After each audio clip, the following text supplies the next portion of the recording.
Alrighty, motherfuckers, we are back and Sean is Spin in the Morning, presented by Off Base Media, our Friday, June 20th edition.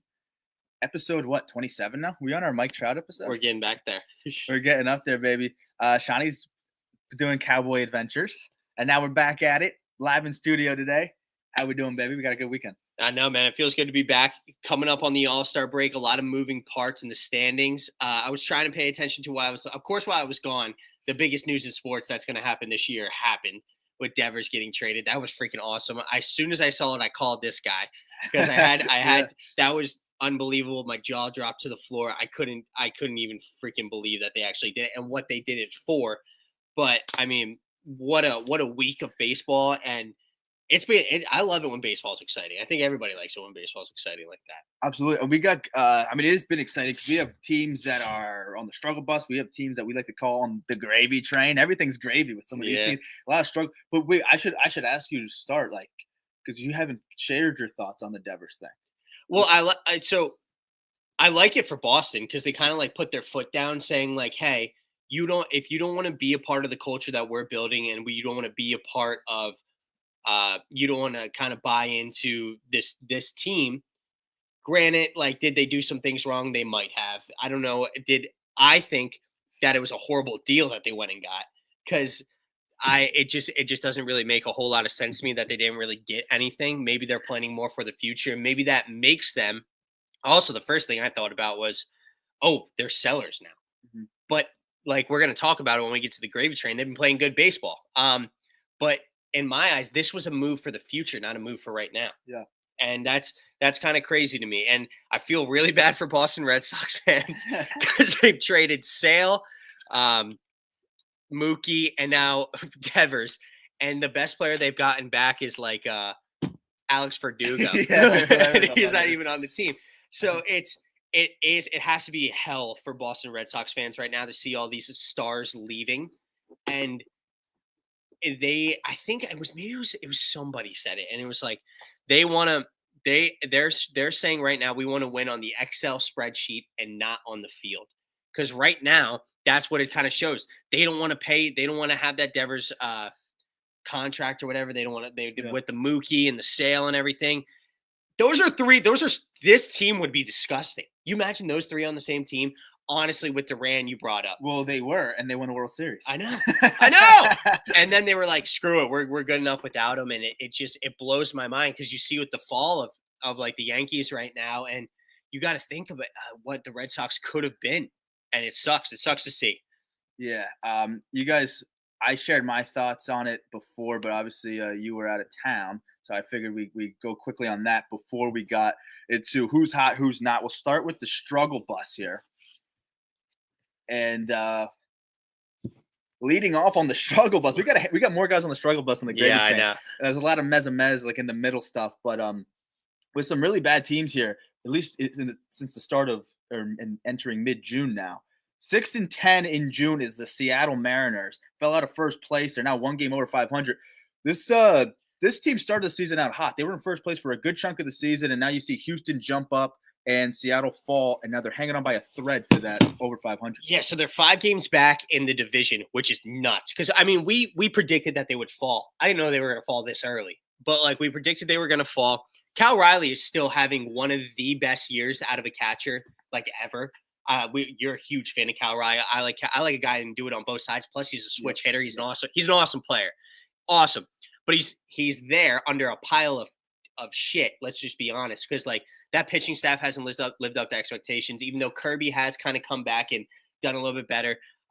Julio Rodriguez has not turned it around at all, because I like him too. He's another star that should be one of the faces of the league. So that sucks to see. But them falling out of first place, it wasn't really too surprising to me, what was surprising to me, they're not even in the wild card right now. They're out of the wild card right now. There's 3 teams in the East that are holding those spots in the AL. Will that stay the same? Probably not. But still, if you're a Seattle Mariners fan, you have to be like, our team was hot in the beginning of the year. They really capitalized on it. But is this what our team actually looks like right now? And I think that's what Mariners fans are thinking of. Yeah, and we'll get to it when we do a look ahead for this weekend's matchup. But Seattle does have the Cubbies this week, so it's not getting easier for them. And now, I don't think it's shocking that they fell out of first place. I didn't have them there to begin with. I actually had them as a third place team finishing this year. I thought Texas would be better.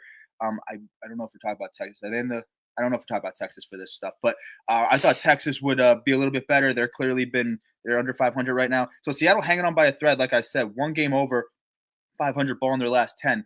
Ugly stuff happening in Seattle, and I think the huge part of it is there was no depth in their offense. When they got off to a hot start, we saw a little bit of depth with Dylan Moore and Jorge Polanco getting off to hot starts. When they've come back down to earth, and I think they could maybe masquerade this offense a little bit better if J-Rod was playing like a superstar and Cal Riley. Then you have 2 big guns, and then whoever follows suit, great. But right now with J-Rod, he's got to wake up a little bit. He's been notorious of a slow start kind of guy. Yeah. So we have to see him wake up, and then the pitching get healthy and pitch well when they are healthy. Kirby's been a little bit better. We'll see him tonight. But if their main attribute is starting pitching and a good reliever and Munoz, that's how they got to roll. And then the guys like the Rodriguez's of the world and the Cal Rileys of the world muster up runs to the top of the order, wherever the bottom of the order can give you, great. But they need offensive pieces. It's no secret there. Okay, Minnesota now. The whole Central is weird. I know. Okay, so we're going to talk about 3 Central teams. We'll start with Minnesota because they are. Well, actually, should we start with Cleveland? Let's jump around here. Okay, yeah, let's start because Cleveland's actually in second in the Central right now, but they are on the struggle bus. And I actually, at the beginning of the year, I thought Seattle and Cleveland were built similarly. They would. I go ahead. Finish your thought. We can get to that, but I'll just do a little bit quick on Cleveland, who's 6-10 in June, 4 wins in their last 12, so that sucks. They did win the series in San Fran. That was their last series, so they're coming off of that win. It was their first series that they won in this month, and they're hanging on by a thread in second place, and they're damn lucky. And we'll talk about Minnesota and Kansas City, but they're damn lucky that Minnesota and Kansas City are on the struggle bus too, and they're hanging on by a thread in second place. Yeah, so I mean, we can't give enough credit to Jose Ramirez. He's one of my favorite players in that because he's just Mr. Consistent. He's batting .318 with 13 bombs on the year and then a .380 OBP. Like he's been unbelievable as always. He's going to give you the stats every single year. Even Stephen Kwan out in left field, he's been pretty good for them this year. He's got, let me see real quick. He's batting .300 on the year with a 363 OPP and a .419 slugging and a positive 3 WAR. Like he has been unbelievable for them as well. The rest of the team just isn't doing anything. Manzardo, who got off to a hot start, he's kind of slowed down. Granted, he is a young guy. But then you think about these other guys on the team, like, I mean, how much are you really going to get from Carlos Santana? But he's there. Then you have like Bo Naylor, who isn't doing anything. Big Christmas and Noel. The guys, the supporting cast around those two hasn't been great, and that's really starting to show now. Yeah, and when I say that Seattle and Cleveland are built similarly, and I expect them to win games in a similar fashion, I made that point at the beginning of the year. I was doing 30 clubs in 30 days on a blog that I was doing before the season started, and I made that point because when you looked on paper, and we're seeing it now production-wise, but when you looked on paper before the season even started, I made a case that obviously Seattle had the sexiest pitching rotation entering the season. Obviously, there's been some injuries and whatever. But either way, I didn't hate Cleveland's starting staff. I thought they could get by with that staff. Maybe Bieber before he got banged up, whatever. But either way, I don't hate Bybee, and some of their depth in that stuff isn't the end of the world.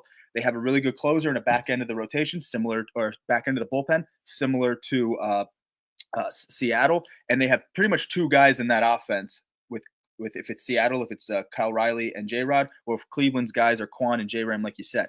So, and if that's the top of the order, they have to muster up runs at the top of the order, whatever you can get production-wise from the bottom of the order, scrap together runs, pitching keeps you in games, and then the bullpen is able to do their job.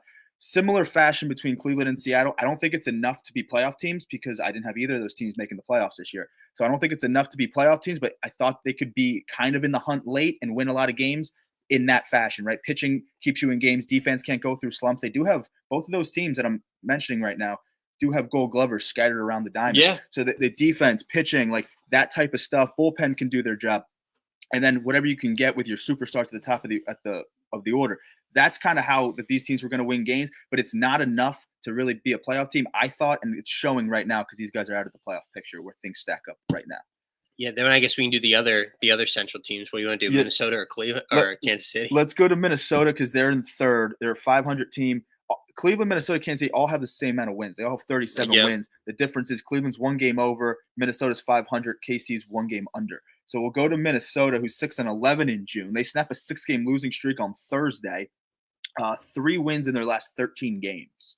So the thing with them is their hitting isn't terrible. Like Byron Buxton's having one of his better years because he's stayed healthy and he's been the player that he's categorized every single year to be.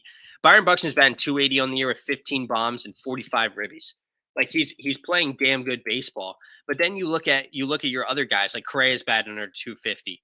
A lot of nobody's really. They don't have a single guy over 300. The power department, they only have 2 guys above 10 home runs. Like Buxton's making a case almost to be an all-star this year. Yeah, probably should be an all-star this year. But once again, the people around him just aren't doing it. You can't win games in baseball with one guy. We've seen it with Mike Trout how many years. You cannot win baseball with baseball games with one person. Yeah. And that's going to be the common denominator in a lot of these guys who are on the struggle bus right now. And now Royce Lewis is banged up again. So, I mean, and they're a similar team. I don't know if I necessarily hate their rotation. I think where Joe Ryan pitches this weekend, maybe tonight. Love Joe Ryan. I always have. He's pitching like a fucking horse. Their top 2 are. They're both under 3-year RAs. And I think Pablo Lopez might got banged up, but when he was healthy, he was good. I don't even hate Bailey Ober. Like there's some depth to this staff I really don't hate.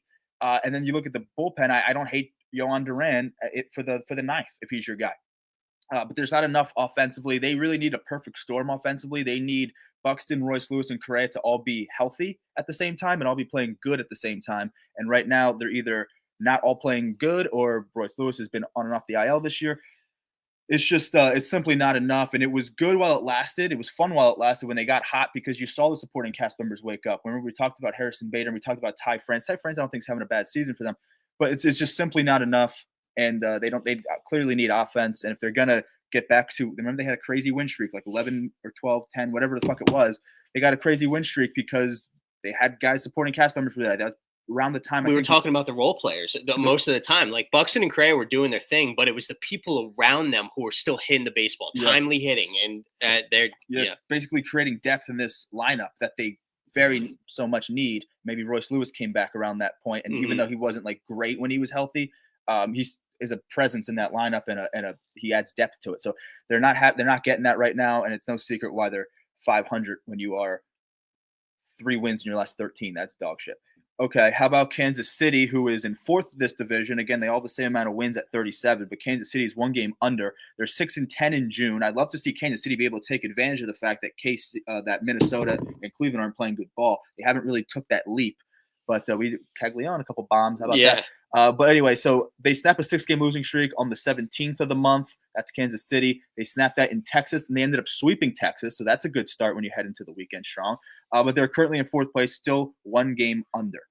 So the whole thing with Kansas City is like they have the pitching. We've seen it. We've seen their pitching staff. It's decent. It isn't great. It's not terrible though. But then you like Bobby Witt has not. I don't want to say underperformed. The power isn't there like it was in past years, but he's still hitting 285 with an 829 OPS. Vinny, our guy Vinny over there, he's hitting 270 this year but only 11 bombs. You like to see him up a little bit more in the bomb category. But then even over at third base, they have Mikael Garcia, who's batting over 300 this year. So they have 3 guys who are kind of doing it. We love we're Jacques Caglione fans here. Jeffrey two bombs the other day. The first one he hit was like at his neck. That's just a crazy sign of power. But like we both had higher hopes for this team because we thought they were going to have the pieces around Bobby Witt finally to win games. And the pitching, I don't know, is their pitching banged up? What's kind of Reagan's is I don't know. We'll see how sustainable. But still, like Bubic and Lugo have been great this year as well. We'll see how sustainable Bubic can be. Like Waka hasn't been bad. Like yeah, seriously. I mean, so there's a lot of what ifs with this team because they have the talent. It's just can they put it all together at once? Yeah. I think they will. I think this could be a team we saw in the Central last year. Detroit get hot at the right time and make a playoff push. Even the Mets were under 500 at the All-Star break last year, and we saw how hot they got second half and then go on a run in the postseason. So that can happen. I see it happening with Kansas City more than probably most teams that we talked about on the struggle bus so far, because I do think Kansas City is the most well put. I had them winning this division. I don't think it's that's feasible now with the way Detroit's playing. I mean, if Detroit wins the weekend set, they'll have 50 fucking wins. So that's crazy. Yeah. They could very well have 50 wins before they have 30 losses. They're 48-28. So yeah, the way Detroit's playing, I don't think it's feasible for a team to climb that much. But I do think Kansas City can make a playoff push, which is how the AL looks. But they have to get hot, and they have to be able to take advantage of some other teams around them being on the struggle bus. With Kansas City, I think they check off a lot of boxes. They have the superstar. They have the veteran captain in Salvi who won with that team. He won a ring with that team, and he's still around. And I still think you get good production out of him. I like the supporting. If Pasquantino's a supporting cast member, I think he's a little bit better than that. But if he's a supporting cast member and Michael Garcia if he's a supporting cast member, and if Jonathan India is this, like, it's not a bad. And then Jack Caglione can pick it. Like, that's a pretty good 1 through 6 in the lineup. They still need help offensively, and they need help in the power department. So we talked about them being buyers and bringing in like a power bat that can play outfield, make Jonathan India a full-time second baseman. Maybe that can help his mentality at the plate when he's not bouncing around as much. Maybe that helps guys. We've seen it in the past. I don't know. But I love the back end of that rotation. Urseg for the 8th, and Estevez, who could very well be an all-star this year. A lot of good closers in the Estevez has been great. He's been fantastic so he should be an all-star. So I like the back end of that staff, of the bullpen rather. Their pitching, I think, was the biggest question mark, and they've answered questions with that. And now it's like the hitting has to figure it out, and I think they will. But they check off a lot of boxes, and it sucks to see them on the struggle bus because I had higher expectations for them. Then I'm going to let you get into this one. How about the Yankees? It's been the most talked about struggle bus. Nobody's really talking about the rest of these other teams, but they're definitely going to talk about this one constantly in the media, the New York Yankees. You touched on it a little bit already this week. 8-9 June, they snapped their 6-game losing streak on Thursday. 4 wins in their last 12. They were held scoreless for almost 30 innings, right? Yeah, it was like, I think, 30 innings. I think it was exactly 30 innings. So, not great for our kid over here. But what's also good is they were so good so early in the year that they still have the lead in the division by 2.5 games. They're 43-31. In reality, they probably should already be close to 50 wins, this Yankees team. But I'll let you touch on it a little bit more. Yeah, I talked about it a lot, and everyone's talking about it, and everyone has the same kind of ideas on the Yankees. If you go on social media, I don't think anyone's really wrong with anything that they're saying. I mean, you can't manufacture runs. You can't. Base runners are so precious, and you're making outs on the base path, especially when you have trouble scoring runs in the first place, or even timely hitting and doing stuff with less than 2 outs and guys in scoring position, guys on base. We saw them look better yesterday, so they snapped that 6-game losing streak. Before, I think, Wednesday, they had a lead in Wednesday's game. It's really live and die by the homer. It's always been with them. But if you're so home run happy, I hate that. And I knew that the scoreless streak would get snapped via the long ball. And I'm like, maybe that's the spark they need, because I don't see a lot of fire on this team. Maybe that's the spark they need, is to get going, and it's going to be the long ball. But I hate that because I wish they could manufacture runs in different fashions. But either way, when Wednesday, they had a lead in Wednesday's game. That was their first lead since last Thursday. So it was almost a week before they even had it, let alone a win, a lead in a game, which is horrible. Then they had that 30-inning scoreless drought, which is like a little over 3 games of getting shut out. Like, what the fuck? And some of those games were extra inning games. And you can't take advantage of the runner on second rule and extras. I'm seeing glimpses of the 2023 team when they missed the playoffs. I don't think they missed the playoffs this year, but in 2023, they were very bad with the runner on second. And I made this point on Wednesday when I was really ticked off. And I was like, the runner on second rule was literally put in place to speed up games. Like, MLB wants you to score. The MLB is saying, please score. There's a runner on second for it. We give you a runner in scoring position with no outs. We're giving no outs, a free runner in scoring position. Please score. Please score. And the Yankees find ways to, like, unique ways to not score. So that pisses you off. It hasn't been from a lack of pitching. Their pitching has been great. You're getting quality starts, but can't get run support for your guys. I don't even necessarily hate the bullpen. I think Luke Weaver's coming back, if not today, soon. something like that. But there needs to be a spark in this offense. There has to be something. Something has to give. And similar to Seattle at the beginning of the year, where they had a few guys that were hot that has since come back down to earth. How about the Yankees with Grisham and Ben Rice? Yeah. Like they weren't going to sustain that the whole year. So I was talking Ben Rice was going to be an all-star. He was playing like one. He was playing like one. And now you see guys come back down to earth, and they're all cold at the same time. It's about time you got to get the wheels turning. Who do they play this weekend? I forget. Kansas City, I think. Oh, no, it's not. No, it's not. It's Baltimore. So they play Baltimore this weekend. Been playing some good baseball too. Well, Baltimore not bad. They're 10 games under, but that's actually kind of good for how they started. Yeah. So now they got Baltimore. So you win. You avoid a 4-game sweep against an under 500 Angels team at home, by the way. So that stinks. They have this rigorous schedule coming up with their next off days not until maybe I don't know. Well, we talked about this a while ago. It was they were playing a lot of games in a row. It was like 16 straight. Now they might be around 10 more in a row before, or 9 in a row, or maybe it's 6. I think they played 10 in a row. Now they have 6. Yeah. It's this series, and then they go to Cincinnati, maybe then an off day, and then they go back home to maybe play the A's or something like that. It's their upcoming schedule. But they have to take advantage of an under 500 Baltimore team over the weekend after the bats kind of got going yesterday. You have to Cincinnati's been playing better ball, but they're not like a blow you away team. They're a very streaky team. I think we're going to talk about them. You have to be able to take advantage of that series and then play well against the A's. So things can look up quickly for them. I don't think they're going to be struggling forever. There's peaks and valleys with every team. And if this is the worst we've got from the Yankees, this is the worst, and it happens in like mid-June, I can live with that, but they have to get hot at the right time, and they have to – I think they're still a first-place team when it's all said and done, but they got to get hot at the right time. You can't have the same mantra and the same way about yourself second half of the year. That just doesn't – you can't. You just can't. So in that like mini rant that you just did, you talked about base running, and this is more of an MLB thing for me. You see a lot of good teams like the Phillies. I'll give the Phillies for example. They are the worst base running team in the entire MLB. Running into outs, you're just giving teams outs. This is not the minors. This is not high school, college baseball where you want to be aggressive on the base pass because you want to but that whole thing was, oh, you want to make somebody make a mistake. Like people are going to make mistakes when you're younger and stuff like that. You're playing major league level caliber players who more likely than not aren't going to make the mistake. Like I saw the guy go home yesterday, not yesterday, the other day maybe it was an extras for Christian Moore, made that hell of a play at second, ran into an out. But like constantly I've seen these guys running into outs, and it works against them more times than it doesn't. Yeah, it's a great clip if it goes well and somebody makes a mistake and you're like, yeah, that's the aggressive we want. There's a time to be aggressive on the base paths, and there's a time to be smart. And I feel like a lot of these players, it got lost somewhere along the way. Maybe it's with the regression of the small ball era and everything like that. They aren't smart on the base paths. Everybody's like, well, we'll hit a homer in the next inning anyway. We can run into an out. No, you can't. Pitching's gotten much better this year. Pitchers have been great. And especially for a lot of these teams, you need runs when you can get them. You cannot be running into outs. Yep. And I talked a lot about the Yankees last time, so go back and watch my fucking full rant there. I had like one of your Philly rants. I haven't had a chance to go like full on crazy yet because we saw more peaks and valleys with the Phillies thus far, so you've had a lot of opportunities to fucking just full on blast them. This is my first time really being able to do that against the Yankees. It felt good. It was therapeutic.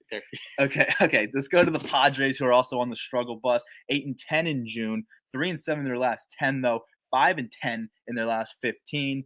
Currently in third place in a very good division. Giants are not letting off the pedal, so that's who they're behind. The Dodgers and the Giants, who are ass kickers. Yeah, right now especially. So with San Diego, it's kind of the same thing. They have the star power. It's who's going to do it around them. I've seen a lot of Padres fans and a lot of MLB personnel giving Bogarts a lot of shit lately. Maybe rightfully so because of the contract he's signed to. Like they signed him for a big mega deal to be the all-star that, oh my God, that's another one from Boston. Jesus. But anyway, they signed him to be that all-star shortstop that he was. He hasn't been the whole entire time. So it's another thing that, where the supporting cast, like Luis Ariz, he's hitting 280. They need him above that 3. If you're going to be that slapdick hitter, you need to be above 300. Yeah. You can't be sitting at 280. If you don't do anything else in the field, you need to be doing the 300 level. Yep. Jackson Merrill's been awesome, but he's been banged up. Tatis might be banged up now too. We'll talk a little bit about that, how we love rivalries and everything. I don't know how the X-rays came back. Do you know? I didn't even know he was fucking banged up. Well, because when he got hit. He played yesterday. Oh, so he's good. He's fine. He's fine. But Tatis has been playing like an all-star. Machado's doing Machado things. Their pitching staff hasn't been what it was at the start of the year. Yeah. Cease hasn't looked great. He's had some glimpses as of late. Pivetta wasn't that Cy Young candidate that he was at the beginning of the year either, though. Yeah. So, but their bullpen's been great. Yeah. So these teams, what the main common denominator with all of these teams is they just have yet to put it together. They all together all at once. Yep. Padres did in the beginning of the year, but they haven't since. So yeah, and it pisses you off about because I have Robert Suarez in a few fantasy leagues, and he's been pissing me off. You see, his last 3 appearances, he's given up 7 runs and hasn't even been able to get 2 outs in an inning. Yeah. So he's actually trending down a little bit too. I still think he's one of the best closers in the National League and might still just be an all-star. But when he's trending down, you're losing games late, and giving up leads he has 2 losses in his last 3 appearances. So when that's happening, that's not great because when they were at their peak, and they might have had a little short stint in first place, I think, this year. And when that was happening, they did have the best bullpen in the league, and you saw a really solid lineup with supporting cast members. You talk about like Gavin Sheets, for example. In the past years, that dude who's hurt with the Rays now, Hassan Kim, was having decent seasons with them, and now he's not there. And maybe, but even like Jake Cronenworth, who was great for them last year, hasn't been great for them this year. Yeah, I don't hate Crozone as like a guy to deepen a lineup and maybe bounce around the right side of the infield, whatever his role is. And Gavin Sheets was hot, and maybe he's been playing good ball. He's been like 280 on the year, I want to say. Okay, so he's still been playing good ball, but he's not an everyday guy for them. He's another role player. Gavin has since trended down a 267. Yeah. 12 bombs on the year though. Like he's been all right, but I mean I think he got off to an extremely hot start, and now he's trending down a little bit. So I don't hate that. I mean I think he's a fine little player there, but you do kind of have to see more out of some other spots. They're still 40 and 34, so we're talking like the under 5. like they're still good. They're still playing like a playoff team. But when you are 3-7 your last 10 and you start the month of June not on the right foot, and you have 2 teams ahead of you in San Fran and the Dodgers who are not letting off the pedal. Because, I mean, you saw with the Devers thing, like San Fran is all in right now. They are. The Dodgers Buster Posey's a beast in that front office. Posey's awesome. And the Dodgers, they're not going to let off the pedal either. So you can't dig yourself too deep in a hole. You got to bounce back. I don't know who their weekend series is, but we'll get to that later. But nonetheless, they have not started the month of June at the rate that they wanted to. Okay, how about Washington, who I don't know if we had high expectations for Washington, but they are on the struggle bus, and they've been playing probably the worst baseball out of anyone, and they haven't been getting talked about as much as like the Yankees. Just because I think more people just expect it. Yeah, you expect more out of the Yankees. You don't really expect. There's not really much shock value with them not playing well, but when you're on an 11-game losing streak, that's fucking nuts. So they did snap that though. They're 3-14 in June, which is horrible.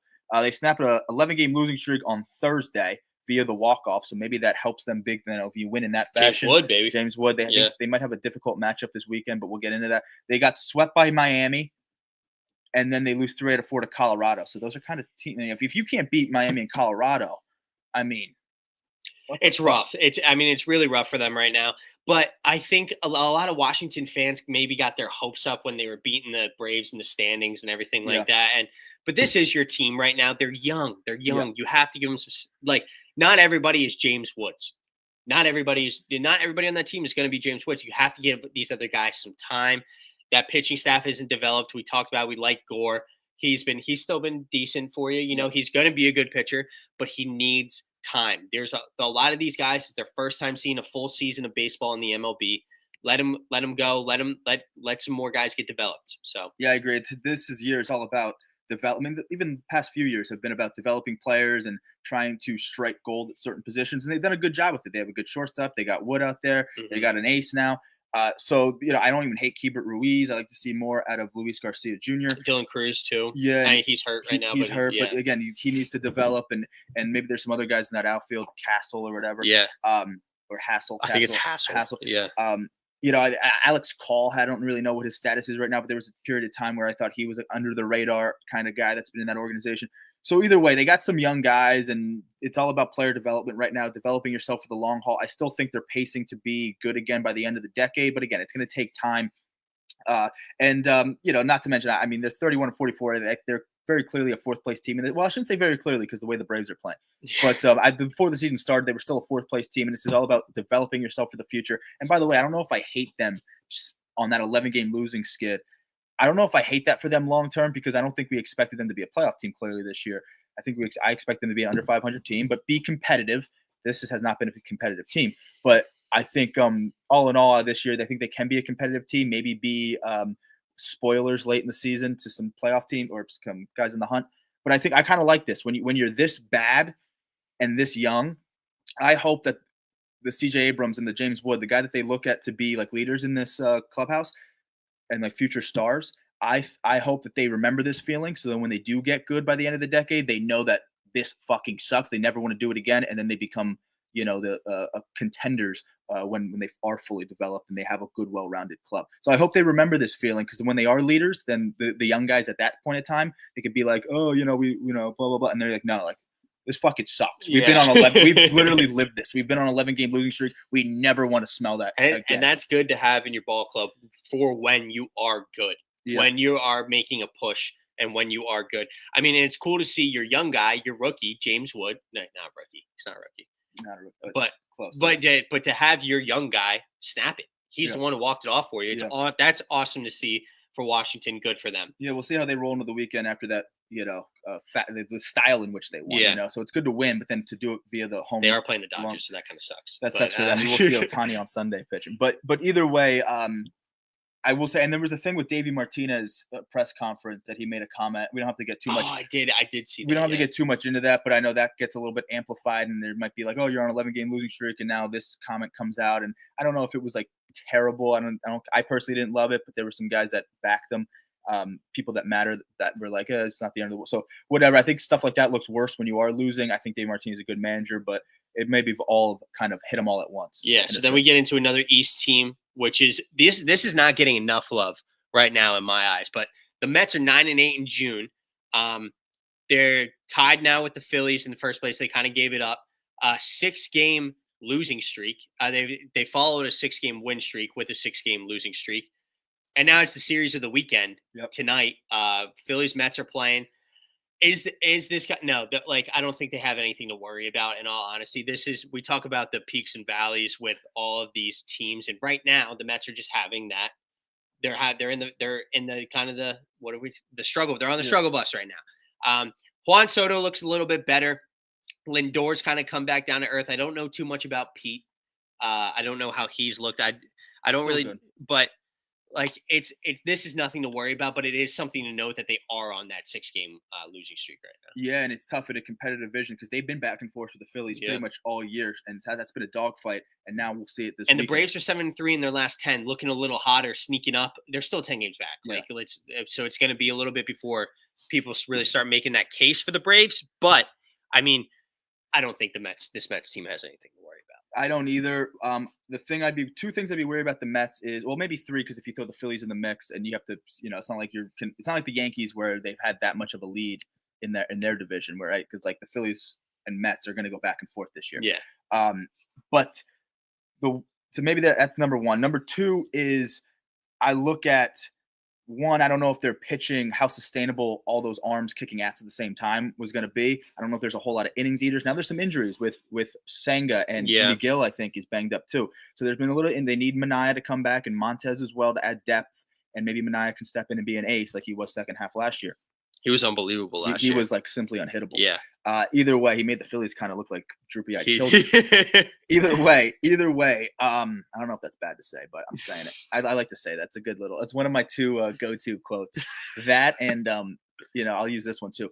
I'm not going to spunk my chinos over this rotation. I have it. I don't know how sustainable some of these. I don't know what Clay Holmes' goals or expectations are long term because he's a career reliever. So there's just things like that. I don't know how, and I like David Peterson. You're a Peterson fan. I am, but I don't know how much of an innings eater. But like Canning and Meagle and stuff like that too. Yeah, and I don't know how. I don't know if Canning's had like this historically great tenure in the MLB. So either way, I don't know how sustainable that staff is, and maybe they're coming back down to earth a little bit. And that was been their claim to fame for the first half was their pitching staff, with Soto kind of cold.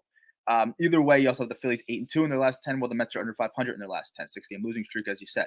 And then the other thing was I look at some of their most recent matchups, and They were able to beat teams like Washington when they were at their lowest part of the season, be able to beat up on Miami, who's the last place team in that division. Then that was like back-to-back series, so things are looking up. That's part of their 6-game win streak was those teams. And then I think they get swept by Tampa Bay, who's going to play you hard.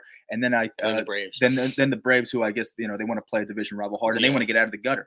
So when you do stuff like that, like you have to be able to beat up on the bad teams the same way you beat up on the good teams, or beat up on the good teams the same way you beat up on the bad teams. And I saw a lot of them beating up on the bad teams, and then they stroll into Tampa Bay, lose their spunk, lose their fastball, play against the Braves, who do want to kill you, division rival, who, like I said, want to get out of the gutter. They're going to play you hard. Strider pitched a gem yesterday. Yeah, so and Acuna has looked unbelievable. And so it's not like they don't have, for a team that's 10 games back, it's not like they're an under 500.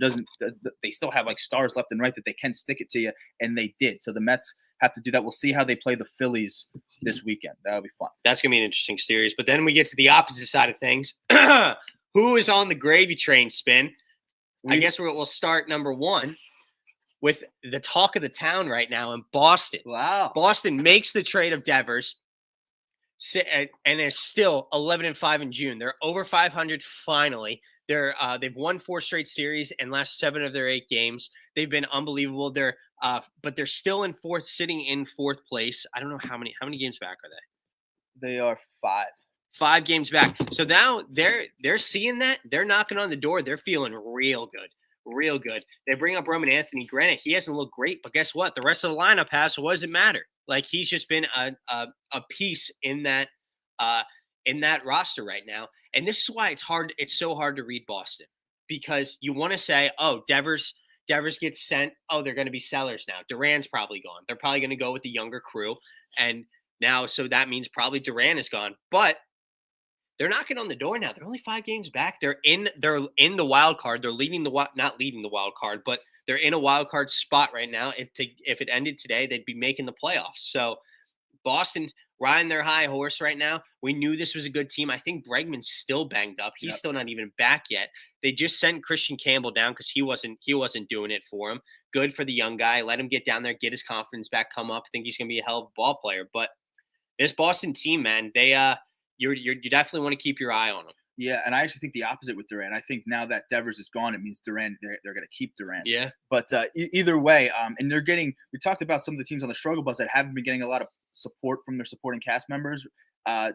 Boston has. I mean, Abraham Toro and the Romy Gonzalez is and they're catching Navarez. Oscar Navarez, another one. Like, they've been able to do that to really deepen a lineup. They got a young core. We'll see if they ultimately become a playoff team. I don't know if they're that well put together. Chapman's been good in the pen. I don't know. They have to address some things with the pen. They have to address some things with the starting rotation, but that was a big chunk of the Devers thing, was to add depth to that kind of behind Crochet.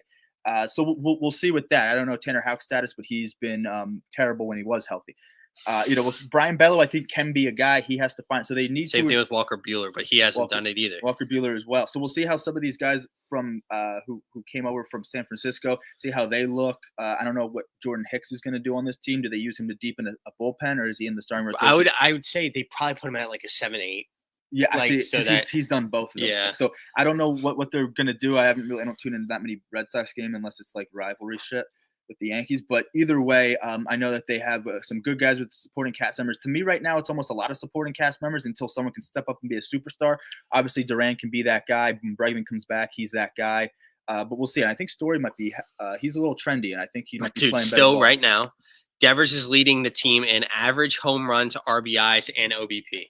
So, like, who Devers was. Oh, he was. Yeah, he was before he got traded. But this team, once again, they're still 11-5 in June and playing really good ball. Story, he's old, he's up and down, but yeah, maybe not as good as I thought. He's up and down. He's been decent. He's up and down. But I mean, listen, Boston, that's a team you got to keep your eye on if you're in that East over there. But the next team, talking about another Central team, this time on the NL. Cincinnati been 10-6 in June. We all know they're extremely a streaky team. They have a lot of pieces around them, but you have a note here: kick the AL Central's ass the last 3 series.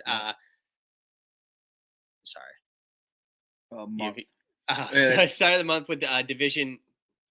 I had so many typos here. They started the month with division rivals, and they struggled with the Cubs. I have typos out the ass here, guys. Hold on.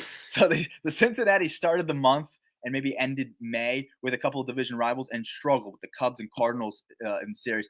Um, I'm sorry. With the Cubs and Brewers, Oh yeah, okay. they struggled with to end May and enter June. Um, then they play AL Central teams and kick their ass. Realistically, the three, or it was Detroit, they won a series, Minnesota, Cleveland. So they played well against them, but they didn't play too well against division rivals to start the month and end May. Now they have St. Louis this weekend. That's a series to keep your eye on, because right now St. Louis is 40-35, where Cincy's 39-36, and they've kind of been flip flopping. St. Louis wants to get back up, but yes, Cincinnati's been one of the hottest team in this division so far. And like I said, I'll tell you how they ended May, started the month with a Cubs and Brewers series that they lost both those series. They win a series, then after that, beat a series in Detroit, win a series against Cleveland, win against Minnesota, maybe not in that order, but you get the point. They have to be able to beat division rivals and climb in the standings. I don't really have high expectations for them to be like a contender or anything like that. But this will be an interesting series with St. Louis and another division rival who is ahead of them currently in the standings. But I mean, so when we talk about the supporting cast, because that's been the main thing with when these teams are hot and when they're not. Your stars are going to be stars. Elliot De La Cruz is being a star right now. But over the last 7 games, you have like Friedel batting 292, Stevenson batting 318, Spencer Steer has hit 2 bombs and hitting 273, Matt McClain 333. Who's the other outfielder? Frawley. Fraley, 417 right now. So, I mean, the supporting cast is getting it done for them right now. That's why they're a streaky team, because they are mostly supporting cast and they only really have 1 star. Their pitching's pretty good. The starters are decent, not great, not terrible, but once the supporting cast gets rolling, they're a sneaky team, man. Yeah, I'd like to see more out of Spencer Steer and Matt McClain. Those were big when they started to emerge in 2023. Those were some of the guys, and I think Steer had a good season last year. And we obviously know what De La Cruz can do. He's been playing great baseball. Yeah. And I love Friedel, like you said. So I think, yeah, it is a lot of those types of guys when they've been streaky over the course of the season, when guys like Gavin Lux and the dude who was a Philly from the Orioles, Austin Hayes, and they were kind of playing really good ball. I don't know if I hate their staff. I don't love their staff. Andrew Abbott should be an all-star. He's been a stud. I think in the future, if you have Hunter Green and Abbott can continue this kind of stuff, at least be a guy that can keep you in games, because I don't know if he's going to sustain an under 2 ERA all year. He's been unreal. But if you have like Hunter Green and Abbott and maybe some other guys, if Lodolo can be a guy for them, it doesn't make for an awful staff. I think you need a little bit more oomph offensively. I love that they have Terry Francona. That's big for them. And then we'll see how the bullpen's, I think, been an issue, because Alexis Diaz is now with the Dodgers or in their organization or whatever. So he was a guy they looked at to be a lockdown guy for the 9th. He loses his job to Emilio Pagan, who's been iffy. But I think they need a little bit more in that bullpen. They're not totally there yet, but it makes sense why they're a streaky team, right? They can go on these types of runs. Sometimes the offense can explode on you, and sometimes they're quiet, and that's kind of what you roll with when you kind of have a lineup of quote unquote supporting cast members. And you didn't touch on it a little bit enough, but like Hunter Green's been so good. He has been so good. Is he banged up right now though? Is he got banged up again? Oh, I didn't know he was back. No, I think he's just still hurt. Oh, he's still hurt. But he was awesome previously. I guess he did get banged up again, because he was back for a little bit. Yeah, and that's a shame, because he's electric, and I love to see him on the bump. Yeah, so he's fantastic. When he's healthy and Abbott can continue this, it does make for a pretty good rotation. I still think the depth of the rotation matters, because I mean, they will bring the thunder, and you see that they are on the gravy train right now. And then when you play like Nick Martinez got shelled the other day and they lost like 12-5. Yeah. So like it's been they're somewhat streaky, but right now they're streaking in the right direction, and they're streaking well. But next we get into San Francisco out west. We talked about it a little bit. 10-7 in June, snapped a 4-game losing streak, but started the month with a 7-game win streak. So as of late, they haven't been great. Their hitting has kind of been lackluster. Logan Webb came out the other day, pitched a gem. Their pitching's been good with Robbie Ray as well. He's not been getting enough love, especially from us. We haven't talked about him nearly enough, and he's been awesome this year for them. But that left side really hasn't been what they were hoping. And Chapman and Adames, they both kind of taken a step back. But now you bring Devers in, and guess what? Devers said he's going to play whatever position the Giants fucking want him to. So definitely a complete 180 from what Devers said previously. But when you get a caliber hitter like that, Buster Posey says, I don't care who the Dodgers have. I like our team. Let's go win now. We're going to win. We're going for the pennant. And I love that from a GM. That's freaking awesome.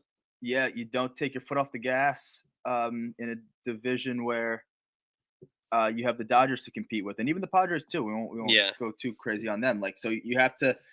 I love that they address some of the offense here. When Devers is going to be a big help, he's going to deepen a lineup and make for a solid left-handed bat because they haven't really had a good left-handed bat in a very long time. They actually haven't even had. I think I talked about this earlier in the week. They haven't had a 30 home run hitter since Bonds did it. Whenever Bonds, I did know it. lefty, 30 home. Oh, is it No, just in general? Just period. Yeah. And at the beginning of the season, the talk of the town was, do they have that this year? Chapman had a 27 last year. Adames comes in after a 40 homer season. I think a lot of people speculated a regression year out of him, but either way, he was in the conversation. Heliot Ramos was an all-star last year on basically his first full season. So there was a lot of signs there. All those guys are righties, though, however, and whether they do it or not, I don't know. But right now, Devers has 15 homers, and he's a lefty. And he's already leading that team with 15.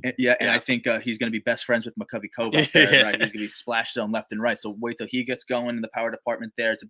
No one's even talking about the fact that it's a pitcher-friendly stadium. No one's even talking about it. I think Devers' power is just so that ball's going to fly. Yeah, it's just so raw that I think that doesn't even matter. And also, another thing with Devers is he's such a timely hitter. Like, he does have that clutch gene to him too. So that's huge for a team like San Francisco, who their pitching is going to keep you in games. You just are going to need those hits at certain times, and he's been that guy in the past for the Red Sox, and I think he'll be that guy for the Giants coming up here. So good for San Fran. They're on the gravy train, and I don't really see them letting off now with the Devers thing. I thought they maybe would regress a little bit over the course of the season, especially. I mean, I had high. We both thought they would, and I've had high hope, and I didn't think they would be a bad team to start the year, but I did think that what San Fran is doing now would be more what Arizona looks like and what Arizona is right now, 500 team. Kind of up and down 500. I thought that would be more San Fran, but San Fran gets off to a kick-ass start. They make a monster trade, bring in Devers. I mean, good for San Fran. Mm-hmm. So that next we get to Houston, man. 12-5 in June, 10-5 in the last 15. We talked about it before. This is Houston's division until somebody takes it from them. Houston has been the dogs barking in that division for like the longest time. Now they're getting it done with their pitching.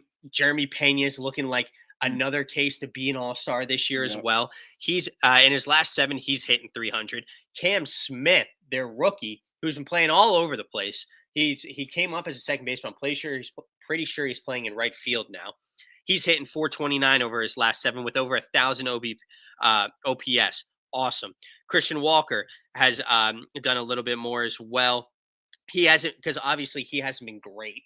He hasn't been like what they were kind of hoping for this year as well. Same thing with Paredes. I think he had a good month of May, but but Altuve's been their rock star. But then you have a guy like Myers out in center who's batting 423 over the past 7 days as well. So like they're getting it done in a ton of different ways. Jordan's hurt right now. He wasn't great before he got hurt, but now he's hurt. But I haven't even touched on it yet. They're freaking pitching, dude. They are a scary team. If I'm in the AL, I'm worried about the Astros. Yeah, and I think when Jordan does come back, I guess it's an early July return is what he's set to do. Yeah, he's been kind of cold, but if he comes back, and I mean, I think that only is going to help things and deepen a lineup. Plus, I don't know if they need help with a left-handed bat, so he'll add that. I feel like they're very. I know McCullers just went out too again. Oh shit! Yeah. So I know they might be very right-handed heavy. So Jordan could address a lot of stuff too. Just him being in that lineup means a lot. But you talk about the pitching, Hunter Brown and Framber. That's a solid 1-2 at the top of the rotation, plus whatever else you get. They have some of these like low-key dudes that can go out and shove for you. Yeah. Think of like the Ryan Gustos of the world. They had a guy yesterday who I liked as a streamer, Colton Gordon or whatever. Like I think they have a few, maybe some guys I'm missing, but like you kind of have guys like that can go out and shove with a couple of horses at the top, one from the right side, one from the left side. You got to love Hader in that bullpen. He'll be an all-star this year again. Hader, and I mean even Abreu too. Abreu's been great for them as well in the comeback. So good for them. And yeah, I mean, Houston, I thought they were going to be a playoff team this year, but be a second place team. I thought Texas would be better, but Houston is proving to, I mean, they run shit. You can't talk enough about that front office. They really, yeah. You cannot talk enough about that. They really do. They really do run shit here. And let's keep a lookout in this division as we move on to the Angels here. The Angels, dude. The Angels are 10-7 in June, 36-38. So I mean, it's not great. It's not like they're blowing anybody away. But they're 36-38 and third place and creeping up on the failing Mariners right now.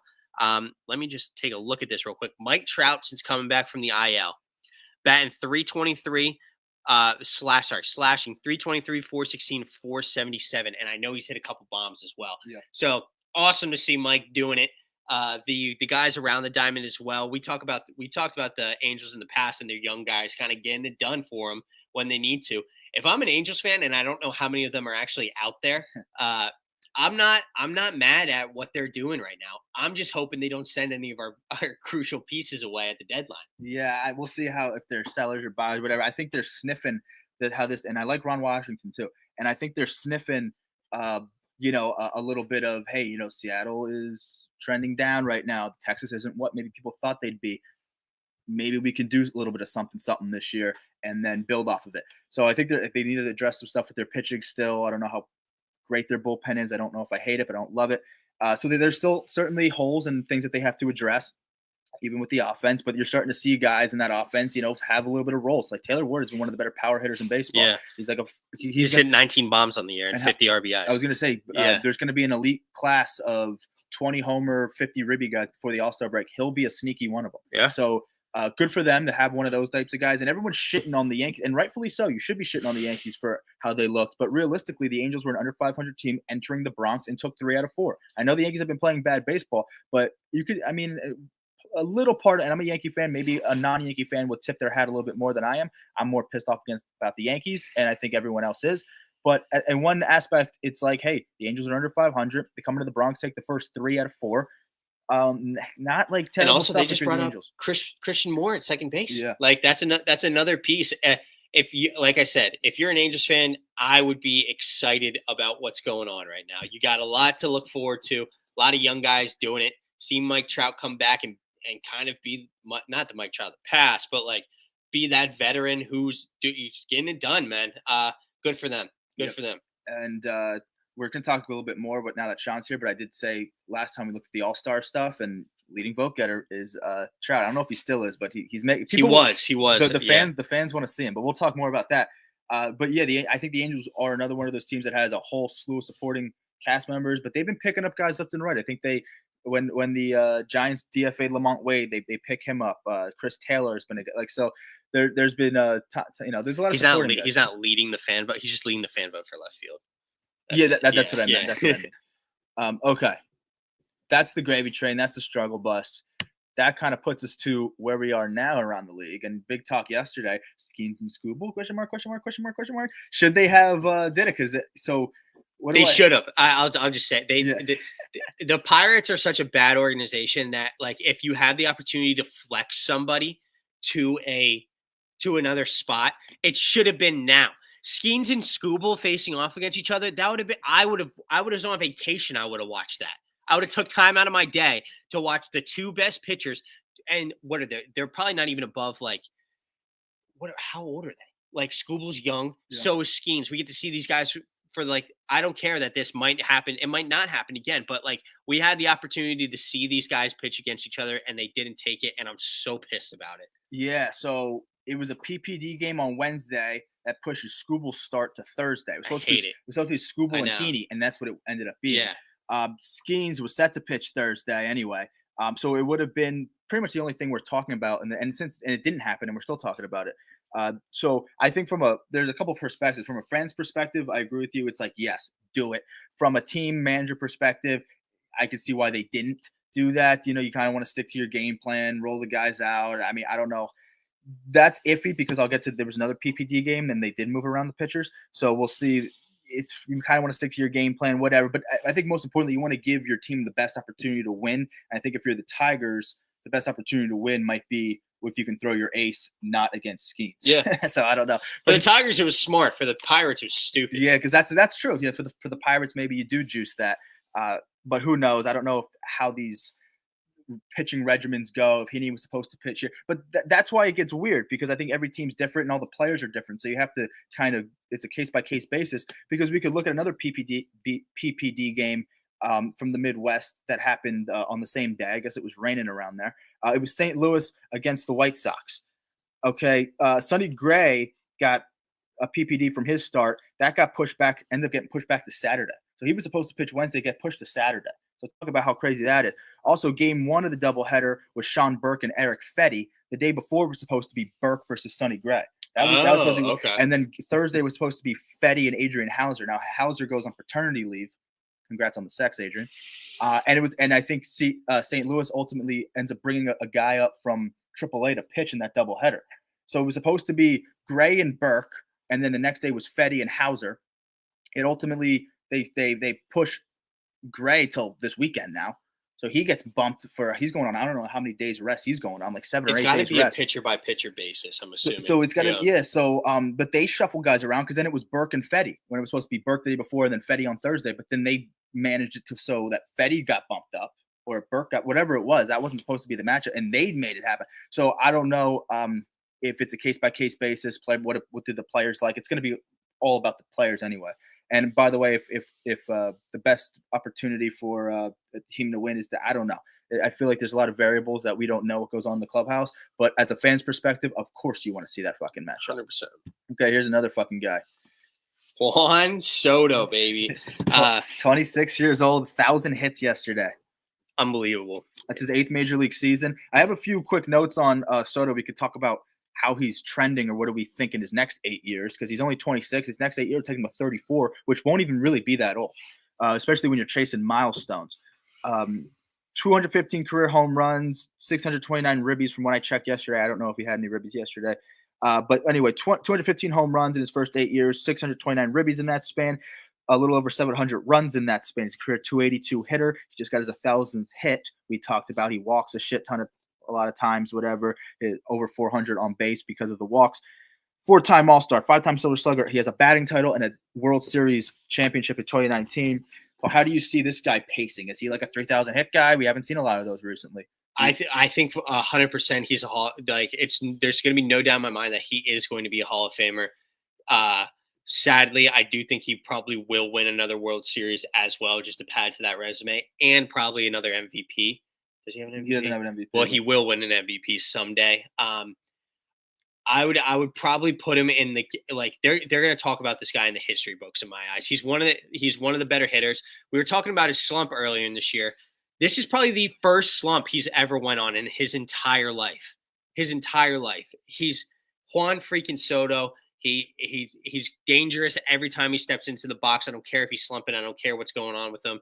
They're going to talk about this guy in the history books more likely than not. Yeah, and if we do a quick little thing here, if he paces the same way, because he's not that old, and this is like if you take 26 to 34, a guy like him it's almost like his second prime. Yeah, they say your prime's 27, 28, and 29. I mean, he hasn't even hit it yet. So that's kind of scary to think about, and he's been so good so quickly in his career. If he has 215 home runs in his first 8 years, and if he continues a similar pace, puts him at 430 at the age of 34. So I would assume he's pacing to be a 500 home run guy. He has 1,000 hits in the same 8-year span. So now, expecting that next 8 years, does he get another 1,000 hits? That's going to put him to chase these milestones where, we talk about 3,000 hits being an incredible milestone alone. He might flirt with 3,000 while also flirting with 500 home runs, which is an incredible milestone. There's a very elite class of guys that can do that have that. I feel like there's no more than 10 guys that have that in the history of the game. So insane stuff for Soto. Good for him. And if he wins an MVP to add to his resume, it's already a great resume. I mean, if you retired a 4-time All-Star, 5-time Silver Slugger with the batting title and a World Series ring, he'd be like, oh, this guy's really fucking good. Well, he has that. He has that with arguably like 14 years left of his career. Exactly. So it's crazy. As long as he stays healthy. Pending no injuries and stuff with Juan Soto, like if nothing happens to him, he's going to be like one of the greatest, and still already is going to be talked about because of his accolades. So that's nice for Soto, a little milestone there with 1,000 hits. There's only 2 other people to do that before the age of 27. I actually just looked it up. 1,000 hits? Yeah. It was Mickey Mantle and Mel Ott. I did not know that. Yeah, so good stuff for him. He's pacing well, and he came up the age of 19, and he was good at the gate. Yeah. Okay, so now good for Soto on that milestone. Let's go to the All-Star, which I don't know if he'll be an All-Star though. I don't have him there. These guys might start in the game. They might be All-Stars. I don't know about this guy, but let's go because I did the same thing. I had the same graphics last time, but let's do it with you here now and see your thoughts on the AL vote leaders.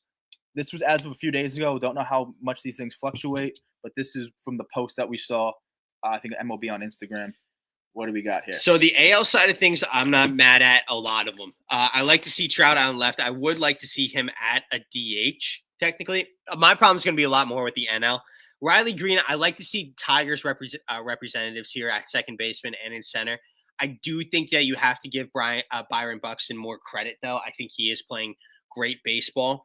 But what's on here? I'm not really mad at. O'Hearn's having a great year as well. Goldschmidt's been good. I don't know how great he's been lately, but here's the thing: like, do you replace him with like Soderstrom? Like, who do you replace him with? Well, Goldschmidt, you're saying? Yeah. I think at first base, I talked about this a little bit. Like, if you're going by like who deserves it the most, I could see a Ronda entering the conversation. Yeah, you for could. Tampa Bay. Or what about Vladdy? And I was going to say, if you're going for star power, then Vladdy enters the conversation. Goldschmidt's been pretty steady. I don't know if Boone's the manager of this team. I don't know if he gives his boy a little nod at first base and say, hey, like, if you don't get the votes, you're still going to be a part of the team, because he's having a fine season. He is, yeah. Did a homer yesterday. But at the same time, I think his numbers compared to like an Aranda are very comparable. Aranda might even deserve it a little bit more. I don't know. But he's not going to get much love in fucking wherever he's playing, where the Yankees are going to get love for this, especially for the fan vote. So I don't know if he doesn't get voted in, does he make it at all? Because, Vladdy's star power and Aranda certainly deserves it. Yeah. And maybe, like you said, Soderstrom, I don't know if he makes it, but he's in the conversation at least. So there's guys like that. But again, maybe with Booney being his manager, maybe he says, hey, even if you don't start, like, let's bring Goldschmidt along. He's having a damn good also year. Like out in the outfield, because I guess it's not just center. I don't even think Riley Green plays center. I'm not sure. He's like but, a left fielder. Yeah, but then so you got to like talk about Stephen Kwan too, hitting over 300 this year. Also, Riley Green's team has been better, and he's been one of the pieces why his team has been better. So I think that carries a little bit more weight as well. But there aren't a whole lot of people I would like kind of throw out there. Maybe like, do you talk about Taylor Ward with the Angels and everything too? I don't know. I don't know about the start, but at the same time, I don't know how Kerry Carpenter's going. I mean, I feel like the same team.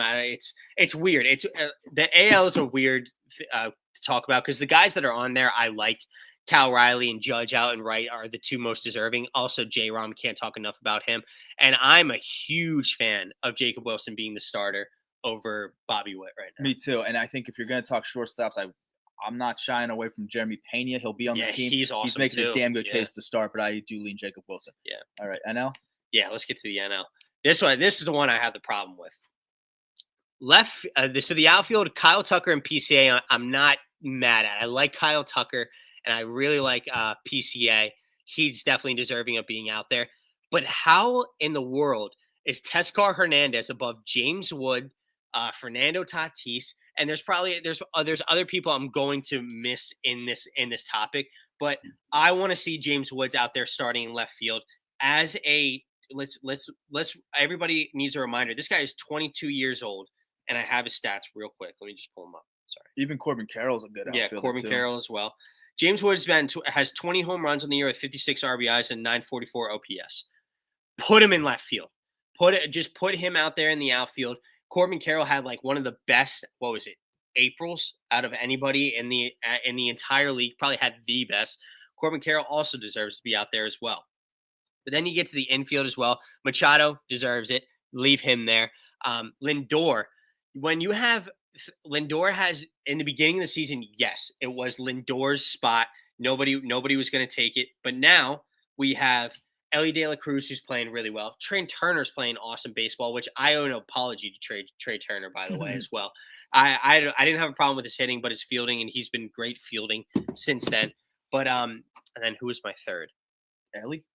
No, I had Ellie. Oh, and even like Mookie Betts is doing it right now for them as well. I think he was hurt for a little bit, so maybe that. But I don't think it should be Lindor. I think Lindor isn't. I'm a fan of Lindor, but I think there's other people who are more deserving. But then also at second base, Donovan not getting any love is not sitting right with me as well. Those St. Louis Cardinals fans, you guys got to show up a little bit more for your boy.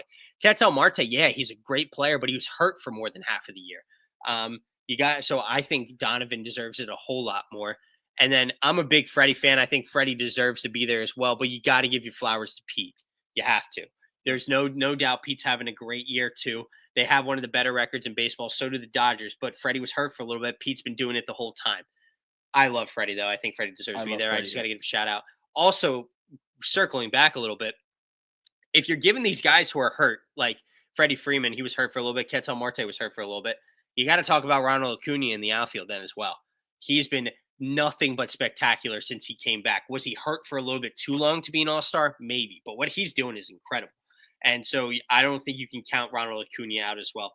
The star power in the NL compared to the AL is next to none. It's pretty freaking awesome. Yeah, a lot of depth, especially in the outfield. I mean, it's tough to even concoct another outfield. Like we were very iffy on, like, yeah, maybe Carey, but more importantly, you mentioned Buxton and Kwan enter the conversation. But it's like you're maybe more of a reach than you say, okay, instead of Teoscar, maybe Tatis or James Wood or possibly Corbin Carroll. Like that to even me, even on his own team, Pages and Pages too. Yeah, I mean, he'll be there. But again, yeah, Dodgers are going to show out for their guys, and that's why fucking 4 of them are currently vote getters at their respective positions. Will Smith deserves it. Will Smith, 100%. Yeah, I like Machado there. I don't know if I hate Lindor, but see, at the same time, there's a lot of good shortstops though in the NL. Even you can give your flowers to Perdomo. I don't know if he makes it this year, but fine season. But again, I think if you go for star power, it is Marte over Donovan. You mentioned when Marte was banged up, Donovan might have been at his hottest point of the season. Yeah. So I like a guy that I don't want to like crucify these dudes for getting banged up. It's not their fault, but at the same time, like it's not gonna not set you back. You know what I mean? So I don't know. I think if you're going for star power, some of this stuff makes sense, especially like with Trout out there, like for the AL side. Like, but if you're going for like, I don't know, like, because here's the thing with Marte and Donovan. Donovan has played more games and has a higher batting average. I think he still does. So that's impressive. But Ketel has played less games and has more home runs. Yeah, so it's crazy. And Ketel's obviously the star power aspect leans him. And the Dodgers are showing up for fucking Teoscar, and there's a lot of good other outfielders as well. Okay. Now we get into it. The wet, hot American weekend, our first one in a while, first one in 2 weeks. Got a lot of baseball to cover, but I think we're going to kind of, pass through some of these, but we'll talk about a little bit more of some of them in depth. First one, starting with 2 interesting teams, Chicago, hot, but Seattle's coming to Wrigley. First, you got George Kirby, who we talked about earlier, has looked good versus a Matthew Boyd. Emerson Hancock versus Cade Horton, and Logan Gilbert on his second start, I think. Who? Logan Gilbert. Oh, second start back from the IL. I think. And then versus Colin Ray. And I know Logan Gilbert looked pretty damn good in his first start back. I don't know if he's pitched since, though. Let's do a quick check on Logan. 5 innings, 2 earned, gets a loss, but 10 Ks and 2 earned through 5. I mean, that's not terrible, but they were playing Boston, and Boston's been on the gravy train, and his team's been on the struggle bus. So there is that. He looked pretty good. 10 Ks through only 5. Yeah, I mean, he did look pretty good. So this Seattle team, I don't think they're going to get swept, but I definitely go for Chicago to win 2 out of 3 here. I would look for Kirby to shove tonight, and then have Chicago win the next 2. Yeah, Chicago is home. I think. I do like Matthew Boyd a lot. I think he can get it done, and their struggles are going to continue. I think maybe Emerson Hancock gets it done if they are going to win one of these games. And then I look for as much as I love Logan Gilbert, I don't see the Cubs losing this series. So I'll go Cubs, Seattle Cubbies. Too much on that either. But then we get to Texas going to Pittsburgh. And we're robbed of another one because we don't get to see Skeens versus DeGrom. That'd be an awesome pitching matchup to see. But DeGrom going against Mike Burrows tonight. Kumar Rocker versus Mitch Keller, and then Jack Leiter versus a Bailey Falter. This is a weird series. It could go either way because both teams are extremely whatever. I don't know what I'm trying to say here. But anyway, give me DeGrom and Leiter, and then Mitch Keller gets it done on Saturday for Pittsburgh. I'm going to say Texas sweeps. Ooh. Did they just get swept? I don't know, but they don't look great. And Bailey Falter has been awful. I don't hate Mike Burrows, but Kumar. We'll see what we get out of Kumar. I think Tyler Miley just got banged up, so maybe Rocker takes a spot in the rotation. Don't know the news on what's going on in Texas per se, but I think Texas can go into Pittsburgh and sweep them. Fuck it. And then we get to Detroit at Tampa. Interesting series because Tampa Bay is always going to play hard. Tampa Bay is sitting at second in the division right now, while Detroit has the best record in baseball. You got Jack Flaherty versus Shane Baz. Sneaky good matchup tonight. Sneaky good. Gibson Long versus Pepio. And then Casey Mize versus Zach Littell. It's going to be an interesting series because Tampa Bay isn't going to get swept, but you can't go against Detroit. Give me Flaherty tonight in the Baz. And actually give me Ryan on Saturday. And then I'm going to go with Casey Mize on Sunday. Yeah, give me Detroit winning 2 out of 3. I have the same thing, and this is going to be Tampa Bay is the home team. It's in fucking wherever they play. So I'm the same way. I kind of looked at it backwards. I think I really like Casey Mize. Don't know much about this Gibson long cat, and I think Pepio's been pitching really well lately. He's a stud. Where'd they get him? I think they've had him. I feel like I think they just developed these sneaky little motherfuckers, and Pepio's been one of them. So I think I'll do that, and then that means I do have Detroit winning this series. So that means you know where they got him from? They got him from the Dodgers. Oh, did they? The Glasnow trade. Oh, did they? Okay. So people are starting to a little bit be like, who won this trade? Because Ryan Pepio's been pitching really well, and Glasnow's been injured.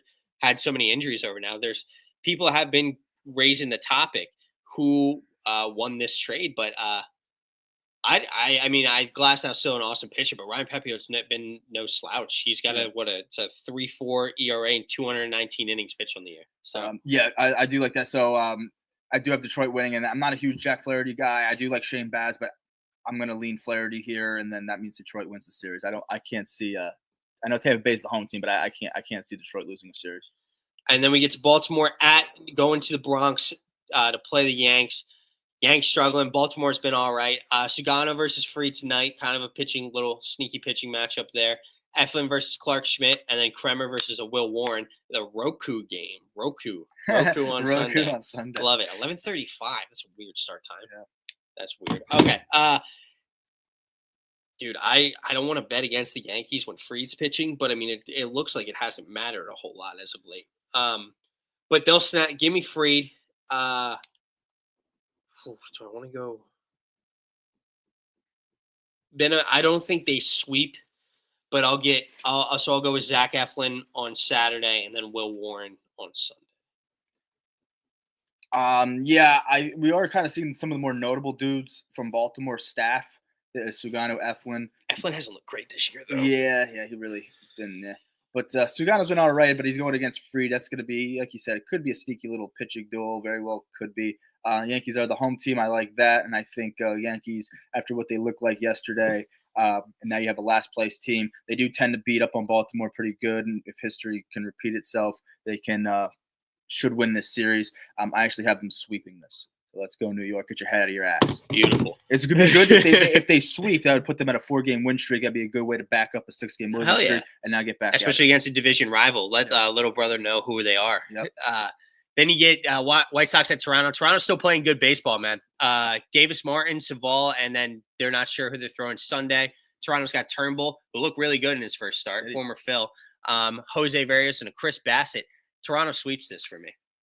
I kind of like that too. Now, I'm not mad at what the baseball Toronto's playing right now, man. Yeah, and I will say White Sox are a little bit of a different club than last year because last year they were historically bad. This year they're just regularly bad. So they're still bad. They're still bad, mind you. But they have some. At least last year they got some young guys. Yeah. At least last year it was just a bunch of dull. Like I probably couldn't name 4 dudes on the team. Yeah, it's what the Rockies are this year. Yeah, exactly. Yeah. So now with the White Sox, you're starting to see a little bit of this. I think they have a very deserving all-star and a young Shane Smith. Mm-hmm. Mydroth could make a push. They also have, I think they got an infielder who's playing well this year. Chase Mydroth. Is that who it is? I think that's who I'm thinking of. Yeah. And he can maybe make I don't know if he makes a team, but he could make a push, maybe trending down a little bit. But at least they have some notables and things are starting to maybe wheels are turning a little bit. Not crazy, but you get the point. So I do think that they're a little sneaky at times and could not necessarily win a series, especially in Toronto while Toronto's playing good ball. Especially if Turnbull looked good last time, Barris Bassett have looked good. And also Vargas at third. And they did get a Savali too. I think that was over via a trade, I think, with Milwaukee. So I do think the White Sox could avoid a sweep because I do think they are a little sneakier. That like if this was last year, I'm saying sweep, no doubt. But they could avoid that. Maybe if they were home, I would elect them to avoid a sweep. I do think if Turnbull can continue, I think Toronto wants to climb. Barrios and Bassett also can shove for you. So I'll agree with you. Toronto sweep. But I wouldn't be shocked if White Sox pulled one of them out of their ass. So then we go to Atlanta at Miami.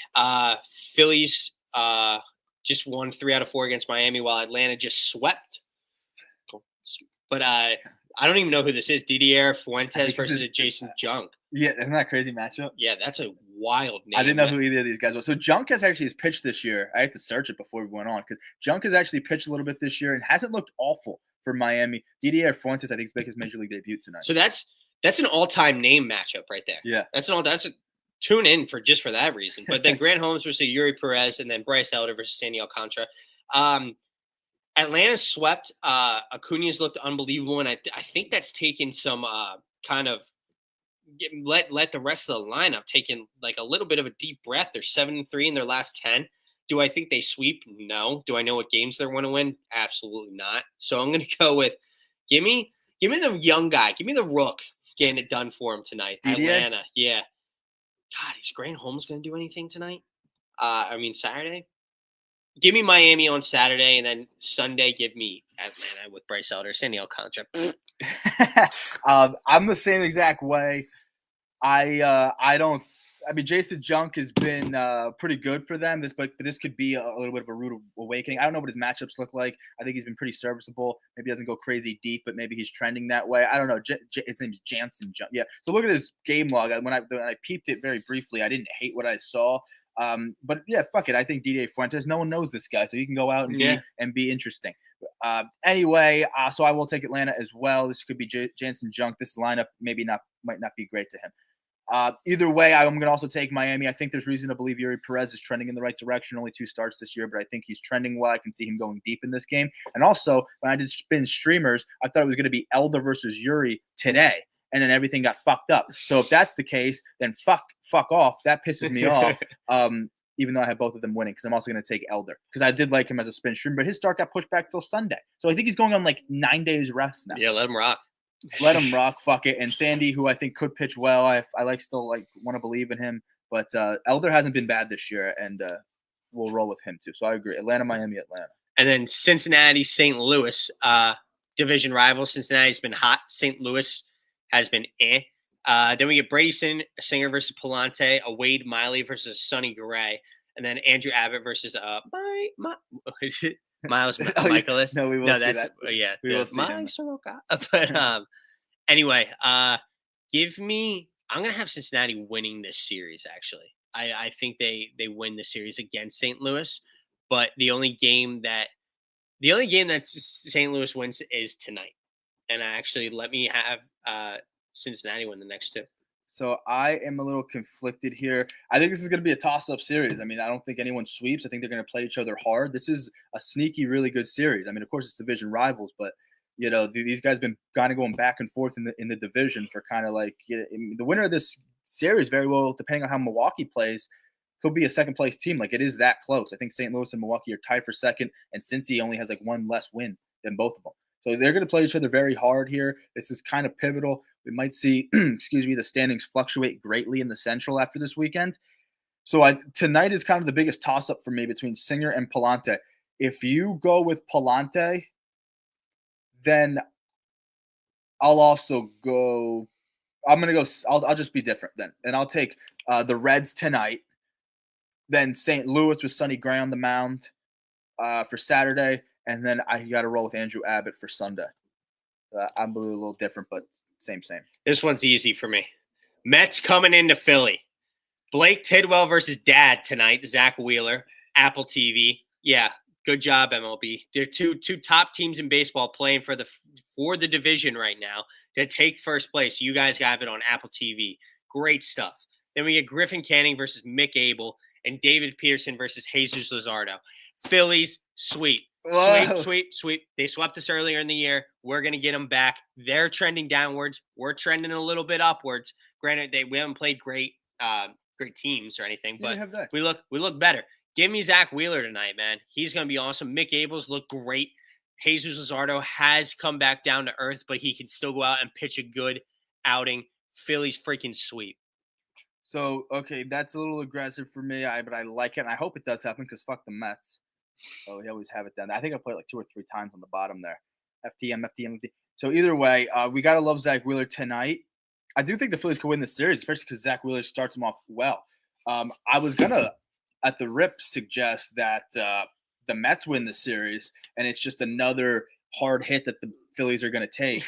Could be. And then only lead to good things later on. Yeah. Like as soon as the Phillies kind of get back up, then they lose this very prominent series. And then it also, when the Phillies can continue to climb, it'll mean that much more. And then also the Mets are going to met 10 times harder. But either way, I do think the Phillies win this series, though. If they got you the last time and Wheeler leading things off tonight on Apple TV, that's great. Griffin Kenny, McAble on Fox. Saturday. Let's go with Philly there, and no, maybe make let's go with the Mets. I'll be different, and then I really got to see David Peterson, Luzardo on ESPN Sunday night game. Yeah, battle of the lefties, and I like David Peterson, but I really want to see Luzardo go out and shove against a good team. So I'll lean Philly there too. And look for Otto Kemp to have his first career home run in this series. I like that, and also this is the fuckboy weekend, the full fuckboy weekend. Full fuckboy weekend. Apple TV, Fox, ESPN, the whole shebang. That's no Kruk. I would need some Kruk this weekend. Exactly. So they don't do it. Yeah. So they say, hey, Tom McCarthy, take the weekend off. Kruk, you're cool. Yeah, that's called like the sellout weekend or something. Also, like people have been giving Tom McCarthy a lot of shit lately, and I just don't understand why. I'm a big fan of Tom. I'm like up and down with Tom. I like Tom. I'm a fan. I'm up and down with Tom. I like Tom. But anyway, we got Milwaukee versus Minnesota. Jacob, I can't pronounce, but he's awesome. He's electric. It was a little scary because he had to come out in his first start, but he was touching 100 multiple times in his first outing. So good for the Brewers. That's another good ace for them to have. But going against the Twins ace right now and Joe Ryan, great pitching. We got some good pitching matchups right now. But then Jose Quintana versus Woods Richardson, and then Priester versus David Festa. I'm going to have Milwaukee winning the first two and then losing on Sunday, probably for me. I might have done the exact. So you have Milwaukee, Minnesota? Yeah. I think I did the exact opposite. I'm Minnesota, Milwaukee. Oh, okay. I guess we have Milwaukee. I want the young guy to come out and throw a gem versus Joe Ryan. That's what I'm looking at and now. you very well could. I think, I don't know. He had like 5 no-hit innings in his first. Yeah, he looked damn good. His debut. So he looked damn good, but we'll see how he looks in round 2. There's not enough for me to really spunk my chinos over it. And Joe Ryan, I think I have seen enough where I love, and I've loved Joe Ryan for years now. He's a dog. So I'm gonna roll with Joe Ryan and the boys tonight to get it done. But Minnesota's been playing cold baseball. I guess Milwaukee's been like all right. They've been the definition of okay. They've been 5-5 in their last 10, but they're 5.5 games back right now out of first place. That's not anything against Chicago, but I think that's more to say that the Brewers have gotten hot. They're only a half game out of the wild card right now too. Okay, so they have been playing better baseball as of late, even though they're very been meh. But Minnesota has been on a struggle bus. I think those struggles are going to continue. But they will get it done today, and then we'll go Quintana, and then oh my gosh, I put Judas Priester. Yeah, that's why I laughed. It did say I didn't even. It's Quinn. It's Quinn Priester. Quinn Judas. I call him Judas Priester. I accidentally did. Yeah, so Quinn Priester, Judas Priester. And then, but I will look for him to get it done. I don't know if I love David Fester, Simeon Woods, Richardson. So I'll go Minnesota, Milwaukee. That's in Minnesota, by the way. Bernie Brewer, stay at the top of the slide, baby. Then we get Arizona at Colorado. This one should be easy. Gallen, Kelly, and Fat, and then Agomber, Palmquist, and Senzalezela. Don't let Colorado get hot, though. I know, dude. They've been the push on Twitter right now for Hunter Goodman to make the start in the playoff. I mean, not the playoffs. The All-Star game it's awesome. It's good for the Rockies fan base, but he's good. Hunter Goodman is a good ball player. He'll be there for sure. He's definitely going to be there. But Arizona sweeps. Okay, it's tough to disagree with that. They are rolling out their 3 best arms, even though Arizona hasn't been great. But what Arizona has been doing a good job of is if they get 500 or a little under 500, they've been able to stay afloat. Now, they haven't been able to maintain that, but they've been able to kind of bounce back. And now they are 500. They got the Rockies. And I do think Gallen, Kelly, and Fat, those are your best 3. So I do like that as well. It's in Colorado. That means nothing to me. Arizona also sweeps, and I have a few sweeps right now. So do I. Really quick, if this is like the halfway point, which it might not be, you have Toronto sweeping, Philly sweeping, Arizona sweeping. I have Texas sweeping, Yankees sweeping. Damn. Toronto, and now Arizona. Then we get to Houston at the Angels. Hunter Brown, who's making a case to be Cy Young this year, even though Tariq Skubal's the best pitcher, one of the better pitchers in baseball. Then they have Brandon Walter and Gusto going, while the Angels have Kikuchi, Soriano, and Hendricks going in that order. Both teams playing good baseball right now. Houston is the better team with no discredit to what the Angels are doing. But definitely give me Hunter Brown tonight. I'm going to roll with Walter on Saturday, but then actually I'm going to roll with the Angels on Sunday. I don't think Houston sweeps this. I don't think Houston sweeps either. But I'm gonna have Hunter Brown get it done tonight, and Kikuchi's been fine. Like maybe he's an all-star. I don't fucking know. Everyone's got to send someone. But either way, he's not been bad. But Hunter Brown's been absolutely spectacular. Houston playing fantastic baseball. I'd be scared of Houston. So I think even though it's in Anaheim, I think Houston comes in, takes the first one. I don't hate Soriano, and I don't know much about his Brandon Walker cat. I think Soriano's been pretty reliable for them, and Angels not playing terrible baseball. They're going to play hard, and they are home, so I do think they could win that. It's going to come down to the rubber match on Sunday, and this is when I would lead Houston. I think the better team wins the rubber match in this situation. That's Houston, even though they're on the road. Word. Then we get to Kansas City at San Diego. Michael Lorenzen versus Nick Pivetta, another Apple TV game. I hate these TV games. But then Noah Cameron versus Dylan Cease, and then Seth Lugo versus Randy Vasquez. If you're San Diego, you're pitching three guys you want to pitch, minus King. Cease has had up and downs and everything. Pavetta's had up and downs. So is Vasquez. But you're going against Seth Lugo, who's looked good. Noah Cameron, how has he looked? Really good. Really good. Is he still looking good? Because I thought he had a little down there. We can check it really quick. But anyway, Lorenzen's been, Michael Lorenzen. He's going to give you what you got. But give me San Diego tonight, and then give me Noah Cameron on Saturday. And then I'm going to roll with Seth Lugo. I think Kansas City wins the series. I love that, and I hope they do. The thing on Noah Cameron is he did get shelled against the Yankees. It was his worst start by far. His ERA is still sub-2. That's only one bad start out of how many? In 7 starts this year. So, in 7 starts this year, he's been spectacular. Does have 2 losses, but one is he got shelled. The other one, I guess, just doesn't get offense. And that's how Kansas City rolls at times. Who did you have? You had Kansas City winning this. Yeah, I have San Diego winning tonight, but then Kansas City winning the next 2, actually. Because I don't believe, Cease has looked kind of just so up and down, and so is Vasquez. I don't really know. Yeah, okay, so I'll roll with Lugo. So I got to work backwards here. Maybe Cease figures it out, and I like Noah Cameron. They could very much have a little bit of a pitching duel, but Cease being at home might be a little reassuring. Maybe even Pivetta on Apple TV could be a little reassuring. He is home, so maybe they get it done there. We'll see. It's all going to come down to offense for Kansas City. If they can really get it going, then I think they can play competitive ball. But I'll take San Diego in the first 2 and Kansas City with Lugo to avoid the sweep. Next, we get to Cleveland.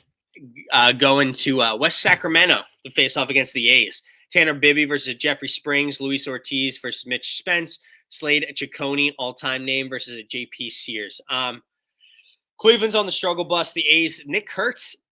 I almost did it there. But Nick Pause Kurtz has the Lancaster Milkman. The Lancaster Milkman has walked it off twice now in the past couple of games. Have you seen that? I haven't. Yeah, he's been. You know what? I think I have because I heard that Jennifer girl. Yeah, I think is her name Jennifer. Yeah, she's rough. She's rough around the edges. A long way. But we're fans of the A's here and the Milkman as well. I'll go Bibby on Friday, Luis Ortiz on Saturday. Then I guess I'll roll with Sears because I don't think Cleveland sweeps. I don't think Cleveland sweeps either. And I kind of have the same thing. The hardest matchup tonight. This could be another sneaky good pitching matchup. Bibby and Jeffrey Springs. Yeah. Jeffrey Springs was kind of a spin streamer yesterday because it's not a great slate of streamers, and Cleveland being cold, and Springs has proven to go deep in games, give you quality starts. Offense isn't god awful with the A's. At least they have a little bit of an identity now. So if he can get a little run support, I don't know. But I kind of believe in Bibby to come in, and the A's are clearly a bad team. So I will go with that, and I kind of believe in Luis Ortiz over Mitch Spence. I think Cleveland can take the next 2, but sorry, Slade. That's a cool name, but I think the A's avoid a sweep. And I mean, the A's, once again, they're another team. I think we'll talk about it when we get to this next series, but they're a lot like Washington. They got 3 guys in Lawrence Butler, Wilson, and then now Nick Pause Kurtz, the Milkman. Yeah. They got a three-headed monster in them. They're going to be good for a long time. They're all young. I think they're all under 25, if I'm being honest. Yeah. And did you say, does that take into consider Jacob Wilson and Soderstrom? Oh, I didn't even say Soderstrom yet. Yeah. So that's another one. I mean, they have the line. They're starting to get the pieces together. Just don't get rid of them. Just keep them. And I guess I wish they were still playing in Oakland, but they're going to be going to Vegas, which makes it a little harder to root for in my eyes. But I like what the A's are doing. But next, we'll get into Washington, who we talked about earlier, facing off against the Dodgers. Mackenzie Gore versus Clayton Kershaw, the young lefty versus the old lefty. This is good. That's cool. That's a cool matchup to have. That's probably a dream of Mackenzie Gore right there, to be going up against Clayton Kershaw like that in Dodger Stadium, in Chavez Ravine. Jake Irvin versus Dustin May, and then Mike Soroka versus Shohei Ohtani for an inning or two. Yeah. So people are giving Shohei a lot of crap for his first whatever outing. But I mean, dude, this guy, what he's doing is incredible. Getting a whole lot. He getting the press that he does deserve now. I'll give it to him. I mean, he's doing the two-way thing. Nobody else is ever going to do that. Mm-hmm. You know what? Give me Mackenzie Gore tonight. Yeah, let's do it. And then Dodgers win the next two. I just don't think they sweep. I do have the Dodgers sweeping. It's tough. I mean, I kind of want to root for Mackenzie Gore, and I don't know about I don't know. I don't know if I hate some of these guys, but it isn't Chavez Ravine. I do just going to lean a Dodgers sweep here. I think Gore can go get it done and shove and be a strikeout guy like he's been all year. But Kershaw was a spin streamer. I like the matchup. Yeah, they've been struggling too. They've been so bad. And Kershaw's trending well. He had like 7 scoreless innings, I think his last outing against San Fran. So he's looked good. I'll roll with him over the young lefty. And I guess if you're Kershaw, you want to school a young lefty. And there's a decent – I don't know where Mackenzie Gore's from. I'm going to speculate he's from California because everyone's from fucking California. So yeah, he grew up well. I mean, he's probably around. Well, I mean, everybody, even if you're not from California, and if you're a baseball fan, you grew up watching Clayton Kershaw because he was that freaking good. Do you have it? I'm going to look right now. I'm just speculating he is. I hope it's right. Good. North Carolina. Oh, he's North Carolina. Yeah. Fuck. Whiteville, North Carolina. Well, he still likes Kershaw.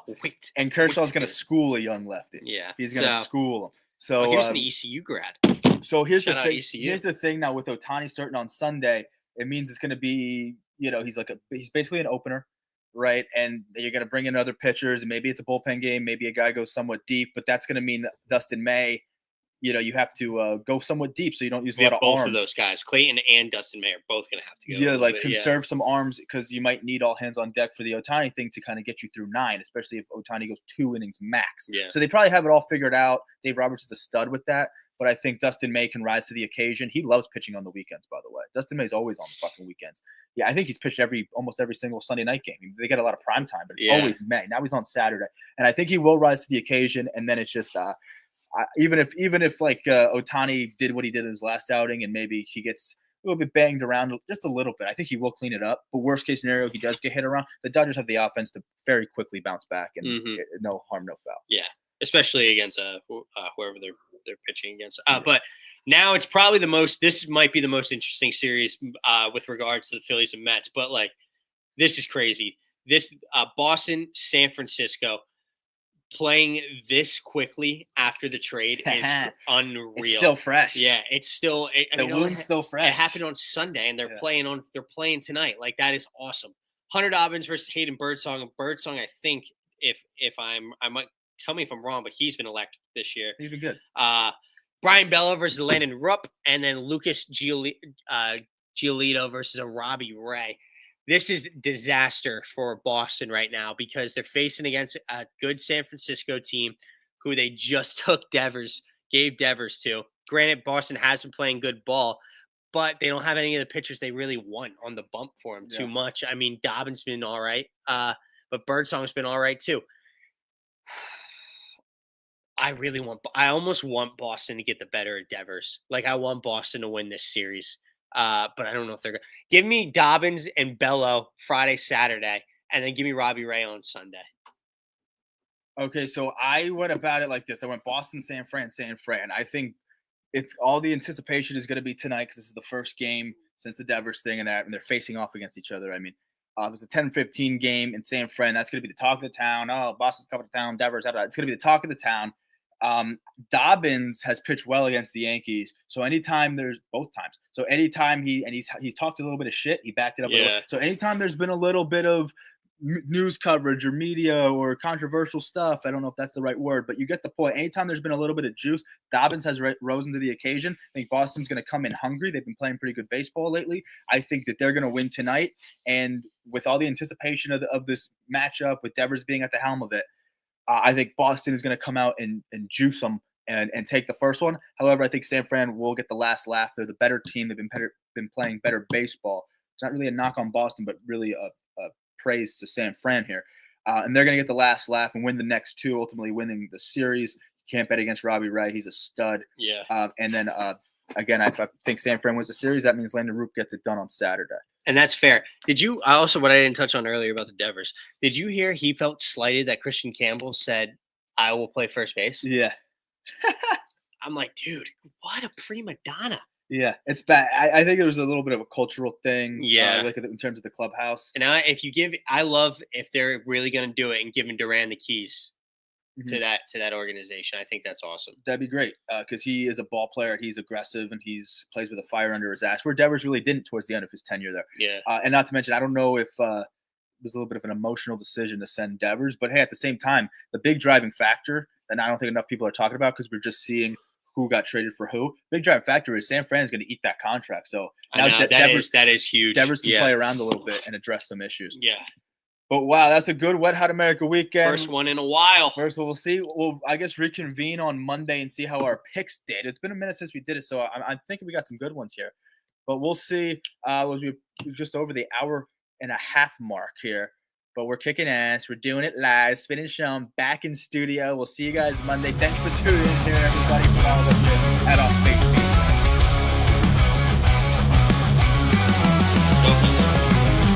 Bye.